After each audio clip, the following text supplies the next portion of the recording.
one of the big things is the maintenance aspect of these properties.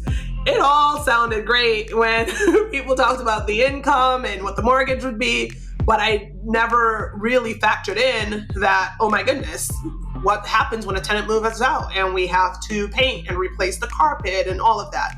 So budgeting for the maintenance item was something that I failed forward really hard, to the point that, I was 19, 20 years old and installing carpets myself in these properties because I couldn't pay for somebody else to do it. So these were some of the things that really still comes with a lot of pain and sweat and tears.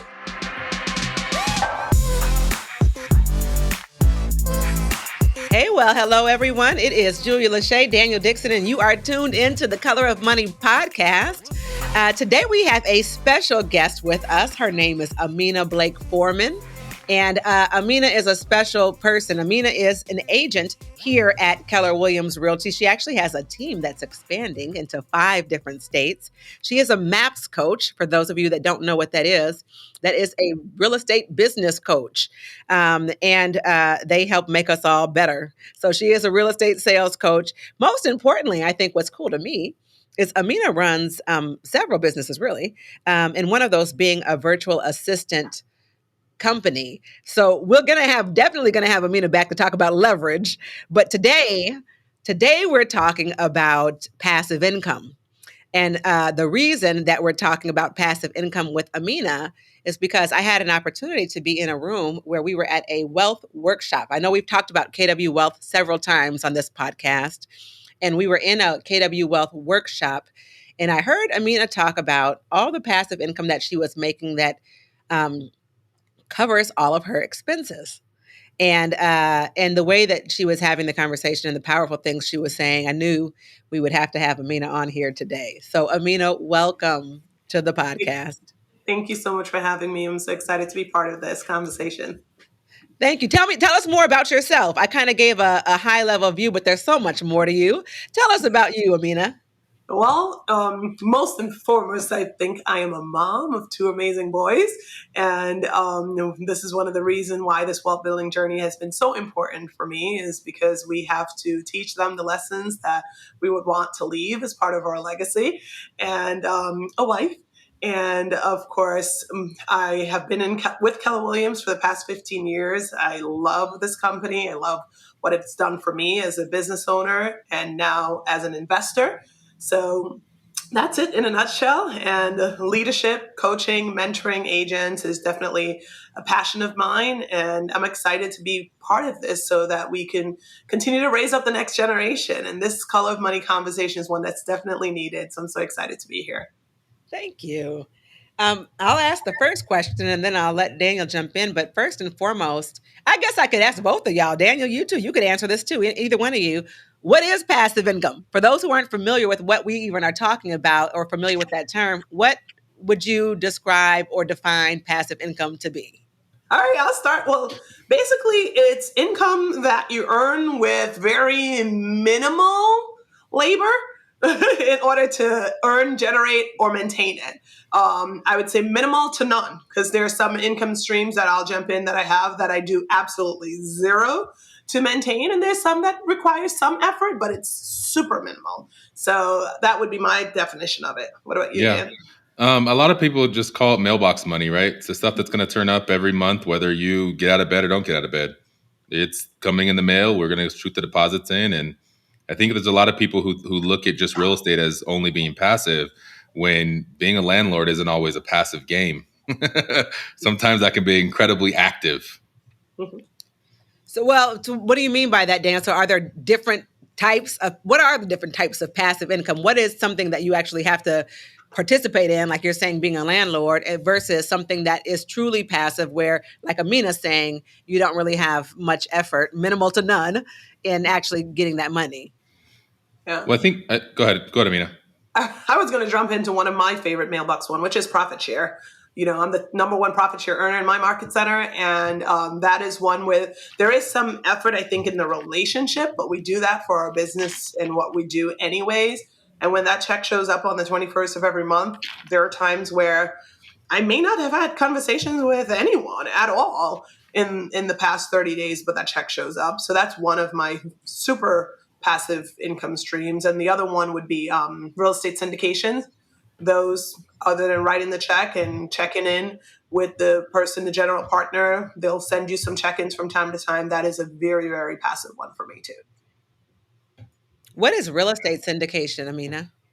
So it's basically crowdfunding for real estate investment. So that would be where someone else, and for the two that I have, they're actually in Texas, and I live in New Jersey. So someone that I know and trust said, we're purchasing this 200 unit building, and in order to buy in, it was about $60,000 to get into it. They're running it, they're managing it, they're chasing the tenants, they're doing all of the things that I would do on a local level for my investment properties, but it's a larger project.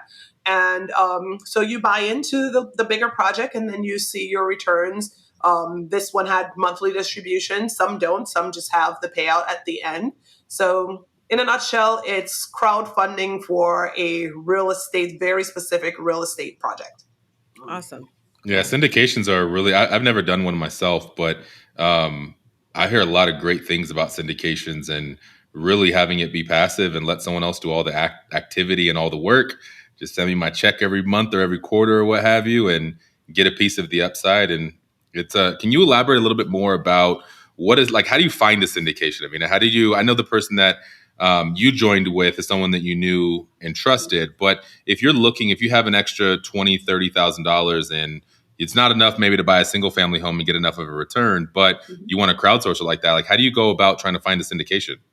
I think it's relationships. It's raising your hands, putting yourself in circles, having conversations, reaching out to people like us, right? Because I know a couple of them. I saw one in one of our wealth groups today that was posted out. I'm not going to participate in that one.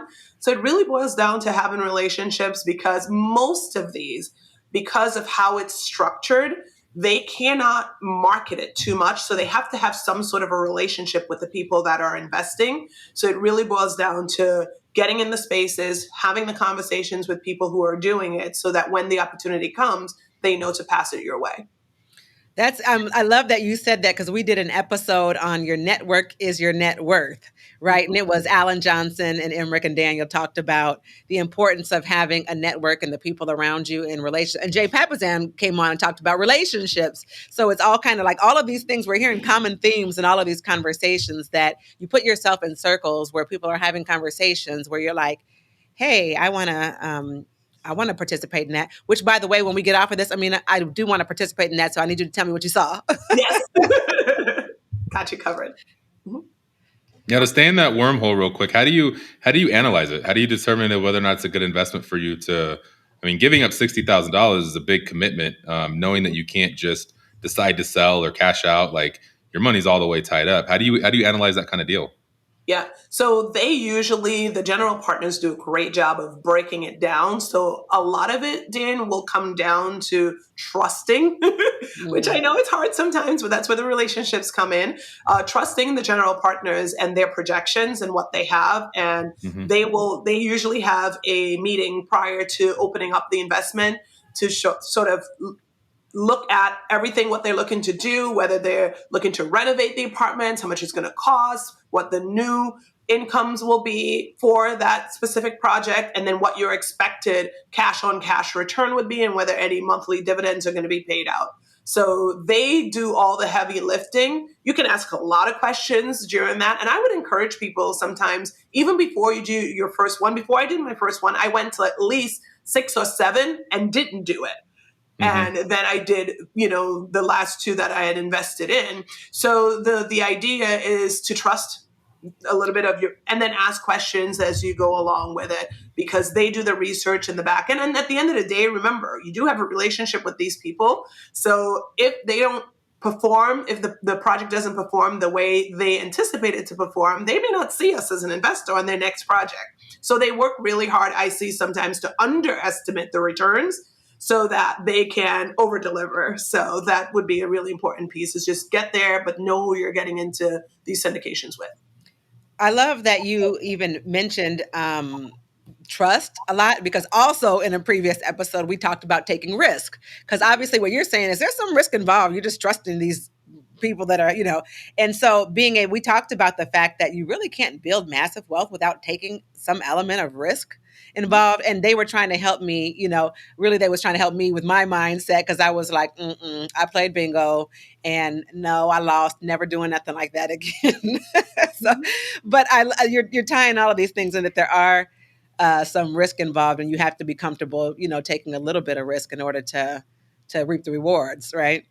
Correct. But so real estate syndication, that's one of the ways of passive income. What else, Daniel? You were saying some things.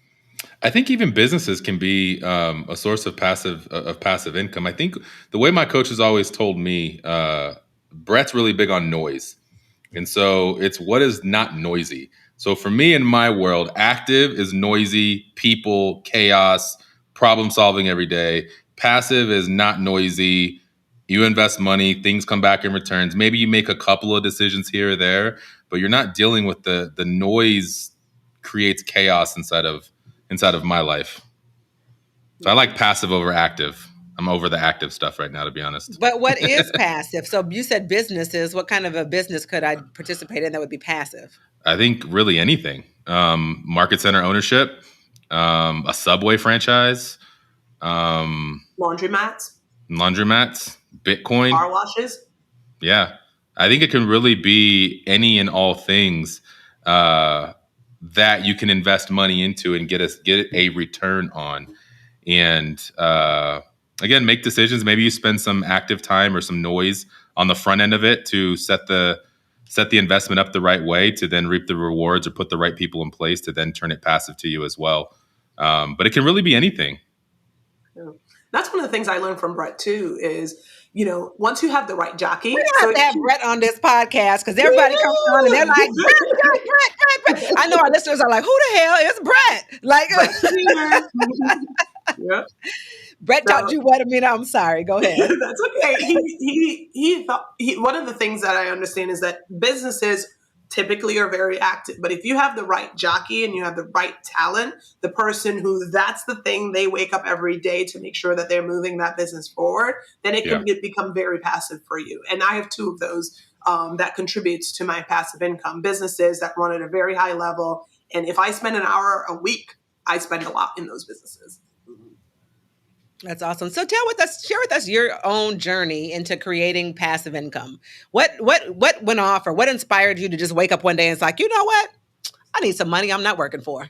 Like how did you start this journey? Yeah. So it's interesting, because I did not wake up one day with, I wish I can give myself that much credit. I definitely stumbled through it. So it started with me migrating to this country. And I was the first one other than my dad to come. And my mom and my three brothers were still in Trinidad and Tobago. And when I got here, I realized that we had to figure out a way very quickly to be able to help fund migrating the rest of the family. And I came here initially to go to college, and I felt bad that if I had to take money from my dad to help me go through college, then how are we going to fast track getting my mom here? And I got really homesick. So I said, okay, I need mama here. So how are we going to do this? And when I landed, my dad was buying a house. And in that process, I was helping him through it. And his real estate agent, said, you know what? You seem like a sharp young lady. You're helping your dad get all his documents together. You want to come work with me? I'm like, sure.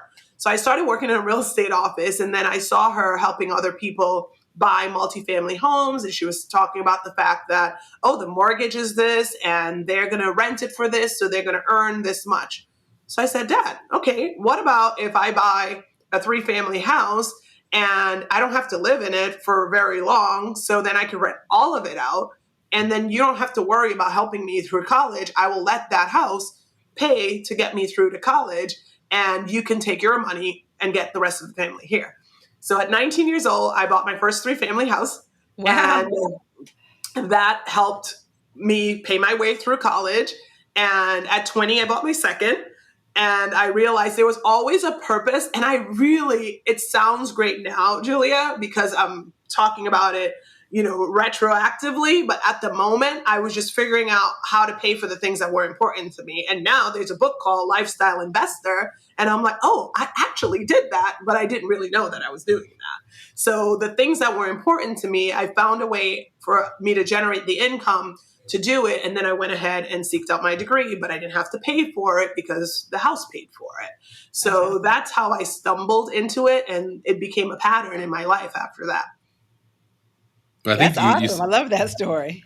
You said something so important there, that you stumbled, like you failed on this journey at first. You stumbled on the process. Tell me a little bit about, like, I know we talked about successes and we make things seem really cool. I want to know about the failures. Like, what did you learn? What did you stumble? What did you fall flat on your face about? And how did that change your wealth building journey?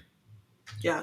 One of the big things is the maintenance aspect of these properties. It all sounded great when people talked about the income and what the mortgage would be, but I never really factored in that, oh my goodness, what happens when a tenant moves out and we have to paint and replace the carpet and all of that. So budgeting for the maintenance item was something that I failed forward really hard, to the point that, I was 19, 20 years old and installing carpets myself in these properties because I couldn't pay for somebody else to do it. Right. So these were some of the things that really still comes with a lot of pain and sweat and tears.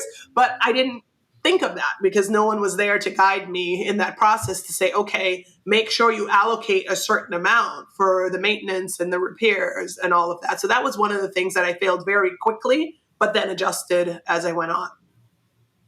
Yeah, that's a really good point. I think that the thought of maintenance, we don't think about make ready. We don't think about, we just look at cash flow and all those fun things. That's a really good insight there on owning real estate, residential real estate, and how do you turn it over? Does it make more sense to push the tenant out and spend a bunch of money to make it ready, or do we just cut a deal with the tenant and keep the tenant in place and not have to go completely remodel the unit? Yeah. So what do you both of you, what do you find to be like important about diversifying your income streams? I know a lot of times here at Keller Williams, we talk about having multiple streams of income, 7 streams of income. What's important about not just having your work, the income that you're working for? What's important about creating passive income and diversifying your income streams? It's just that golden rule of not putting all your eggs in one basket, I think, is really what it boils down to, because we know, right? Sometimes real estate sales can get tough, right? Mm-hmm. Or we hit a pandemic and all of a sudden some people, knock on wood, I got lucky, but some people were not paying their mortgages because their rents, they weren't paying their rents, and you still had to figure out how to pay your mortgage. So if that bucket had dried up, then what? So, life happens and things change. And if you don't have all your eggs in one basket, at least you have some eggs that you can continue to move forward with. And I believe that's the main reason for why having the multiple buckets. But I'd love to hear what Dan has to say. Yeah, I think it's just a matter of things. The bucket's going to dry up. Something's going to fail somewhere. And when all your eggs are in that one basket and that basket's failing, I'll be vulnerable. Do I have everyone's permission to be vulnerable? Yes. All right. So a lot of my businesses are tied up in the real estate industry. The market center, my real estate team, my mortgage company, my investment business. So when all things are going up, like it is awesome. But when rates jump to 8%, we stop selling houses, everything starts drying up really, really, really fast. So if you're having to float this company and that company and all of it's tied together, it put me on this new journey going, okay, we really have to diversify now, because real estate's great and it's created an incredible lifestyle for us, but that may not be the be all end all. We've got to be able to have these additional streams to be able to get out of that rat race and, create this passive income where your cash flow exceeds your expenses. And now it's not having to work so hard to create $1 every month. Yeah. I definitely like that. I know that people might be listening and, there's always somebody out there that's like, yeah, but that's not me. Yeah, but I can't. Yeah, but, you all are. And there's a whole bunch of reasons why they can't see themselves doing that. We also had a previous episode about mindset. So, Amina, I'm curious how you think that somebody's mindset might impact their ability to create passive income for themselves. Oh, that's a really good question. I think as a coach, let me ask Coach Amina, what do you think? Yeah. I think it's programming. To be honest, I think it's because maybe you never saw someone in, your parents or your grandparents. Maybe they didn't own a lot of real estate, and you haven't seen them build a big life using and leveraging passive income. So you don't think that it's possible for you. And I would say that it's sometimes we have to be the person that finally says, okay, let's put this in our lineage. And it's a mindset of saying, I may not have someone in my family to follow that have done this, but who's gonna finally turn this around for our lineage? And I think that is definitely. I was the first person from my family to graduate from college. I mean, the degree didn't do me any good. I still don't use it to this day. But it was that mindset that I always had of saying, okay, if no one else is showing it to me, I have to at least create that example in our family lineage. So I think switching that, if it doesn't exist in your family, be the one, be the trailblazer. And that I think is a very helpful mindset to adapt, because sometimes it's hard for us to find it and have somebody to model, great grandma, whoever that did it. So that would be something I think you really want to watch for and be the leader. Yeah. And just attack that first domino. Don't think about your 15, 20 unit portfolio. Just think about that first house. Get the first house, take your lumps, get your lessons, and then recalibrate and start thinking a little bit bigger every step of the way there forward. Yeah. That's a great point. So going back to this coach thing, I think another pattern that I've noticed on this, I think we're on like episode 13 now or something like that, Daniel. Is that what we're on? Yeah. So looking at all of these other episodes that we've had prior to, there are certain patterns when we're talking about wealth that just keep coming up over and over again. And one of them is what you just mentioned. I would jokingly said as a coach, but I think pretty much in every episode, someone has talked about their coach. When we had Alan Johnson on and he talked about your network being your net worth, he absolutely talked about the importance of having a coach. So from going a little bit off of the whole passive income stream, since we're talking about mindset, what role do you think coaching has in someone's journey to wealth building? Oh, that's big. I think, what do they say? You can't read the label from inside the bottle.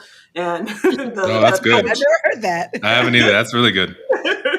Your coach is that person that's outside of your bubble, your mindset, and they're coming alongside you. And they sometimes see things and see potential in you that you never saw for yourself. And they're not in the daily grind.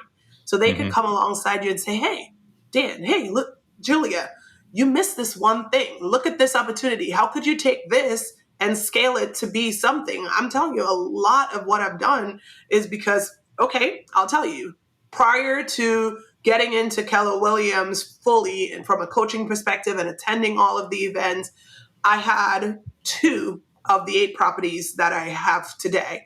And I was at a Keller Williams event, staying coachable. And Gary Keller says that every time you walk into a listing appointment, you better have 3 numbers in mind: the price you're listed at, the price you'll buy it at, and the price one of your investors would buy it at. That changed my life.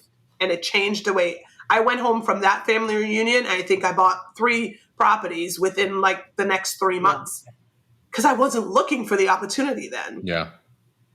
That's good. Yeah, that's absolutely good. I actually had Daniel come and speak to my team to look at it in that same way. We're not, and I think, Daniel, when you describe it, you say, I'm not even there to list the property. I'm there to see if I want to buy it, right? Did you say something Correct. like that? Yeah, the last thing that we even want to think about is putting a sign in the front yard. We have 5 other strategies that we want to explore before we even think about putting it on the market, dealing with showings, open houses, and all the rest of that uncertainty that we have in our market right now.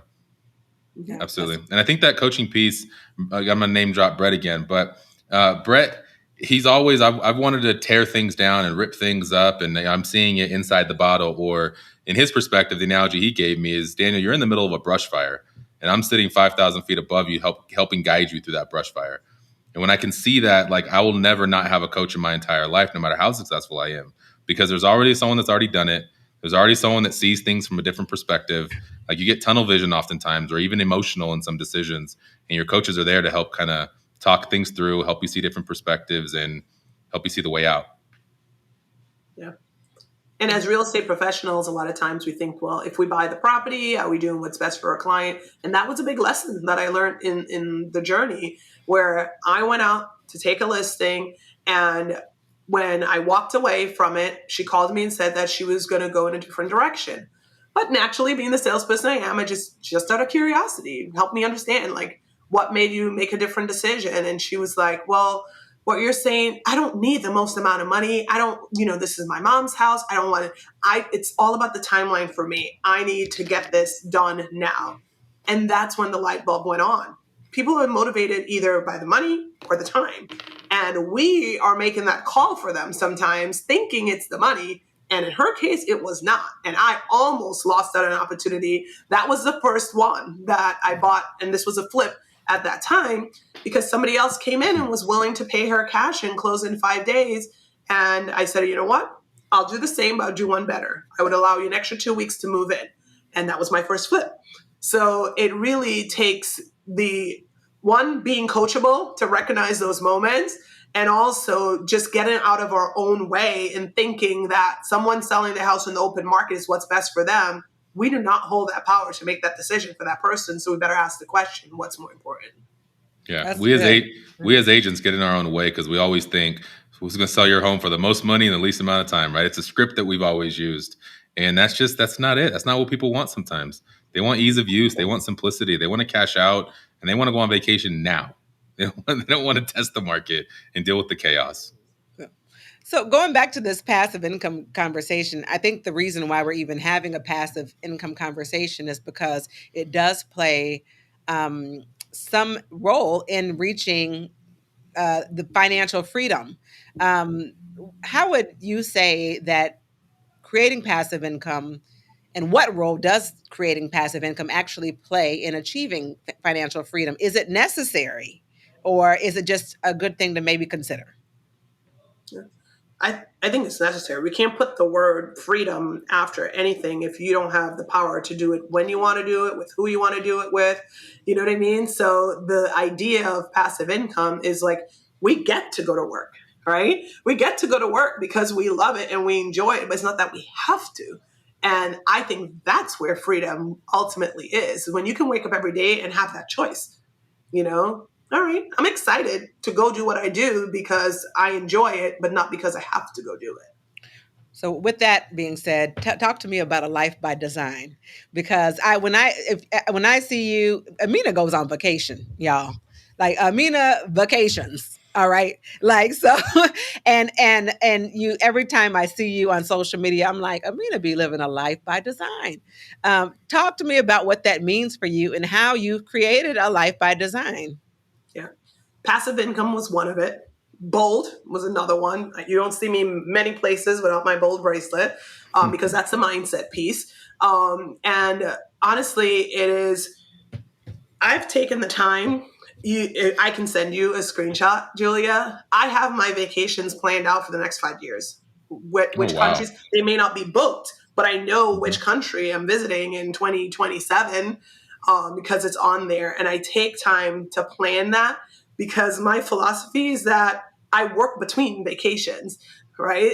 So there is that freedom of getting up and saying, all right, I'm going to go do this, but I'm only 3 weeks away from my next recharge. So that's important. But I'm also only able to do that because of the passive income that's coming in, to make sure that the family, survival, everything else is taken care of. So now I can have my play money, right? When I get up and work, a lot of times I'm working for the vacation money because the family's going to live regardless. I can't screw that up now, even if I try, right? But now I get up because I'm working to book that trip to Africa next year. I'm working and then it's fun. Now it's utilizing the happiness advantage fully. So that's my definition of life by design, doing what I want with who I want when I want to do it. And I've really worked hard over the past few years to live that out. Wow. So what's next?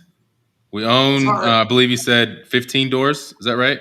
8 properties, 15 doors? We're at 12 doors. 12 doors? So, yep. So my goal, I turn 40 next year, and it's a big number. And, it's not that big. Calm down,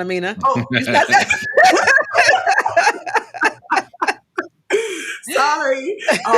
Yes, it's a powerful number. And by age 40, my goal, I need to be at 20 doors. So I have another 8 that I want to pick up. And duplexes are my sweet spot. So hopefully 4 more duplexes and we're there. But more importantly, it's the cash flow that we need. And because, again, lifestyle investor, I want that beach house. So those doors are going to allow me to have that house in another island that I can Airbnb, but also be able to enjoy it with my family. So that's the next big one for me. That's cool. And I think that journey didn't exist when you first came here. That dream didn't exist when you first came here. So it's exciting to see. Take one step, take 2 steps, and then now the steps become easier, and you start moving even faster for it. I love that. Yes. So I guess it's at the point where we ask if you have any final thoughts or words of wisdom to share with our listeners about how they too can create a life by design through passive income. Number 1, surround yourself with amazing people. You have this great resource here, and it's really not a shameless plug for the Color of Real Estate. It's literally how I believe people like Dan and I have been able to surround ourselves with others that would impact our lives, will help us see things in a different light. Now it's like, I'm not chasing that many doors anymore because now I've learned new things again now I want to move over to the note side and start, buying notes and making it even more passive and less active because we don't have to deal with the tenant situation and all of that now when you own the note and the mortgage. So I think it's really putting yourself in the environment, constantly growing yourself, investing in yourself, being in the rooms with people like Dan and Julia, and really just taking heed, create a vision for your life, make sure that you're looking further out. Gary says you can be anywhere you choose to be in the next 5 years. And so many times we underestimate what we can achieve in 5 years and we overestimate what we can achieve in the year. Plan 5 years out, know where you want to go, and then go put in the work and enjoy yourself. Enjoy doing it. Enjoy putting in the work, and then you'll look up. I didn't realize when my net worth had crossed $1 million. I really didn't, because I was just enjoying the process so much and just focused on doing that. I just looked up one day and was like, oh crap, this is kind of cool. So really just surround yourself with awesome people, invest in yourself, and have your oh crap moment. Daniel? I don't know. I can't follow that up. I mean, I think that was perfect. It was. Well, Amina, thank you so much for joining us today on the Color of Money podcast. It has, of course, been a pleasure to talk to you. Like I said, we're definitely going to have you back because you do own several businesses and you are living a life by design and somebody's doing the work. And so we can't wait to talk to you about leverage, of how you're leveraging all of that stuff so that you can enjoy your life with your family. So thank you for being here, and we will love to see you next time. Take care, everybody. Follow the Color of Money podcast today and get notified when new episodes are released weekly. Be part of this transformative listening experience.